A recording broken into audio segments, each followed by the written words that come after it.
இன்றைக்கி இட்லிக்கும் தோசைக்கும் மாவு எப்படி அரைக்கிறதுன்னு வாங்க பார்க்கலாம். இப்போது ஒரு உலக்கு எடுத்து ஒரு உலக்கு அரிசி, இட்லி அரிசி எடுத்து நல்லா புடச்சிக்கலாம். குப்பை எதுவும் இல்லாமல், உமி இதெல்லாம் இல்லாமல் நல்லா புடச்சிக்கலாம். ஒரு பாத்திரத்தில் போட்டுக்கலாம்.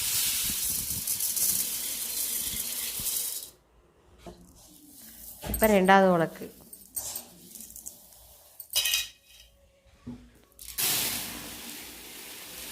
இப்படி உலக்கு தூக்கி போட்டால் தான் அரிசி மேலேருந்து இப்படி விழுகும்போது குப்பையெல்லாம் பறக்கும்.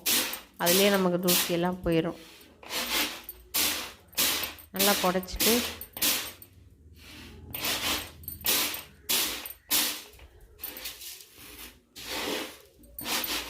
பாத்திரத்தில் போட்டுக்கலாம்.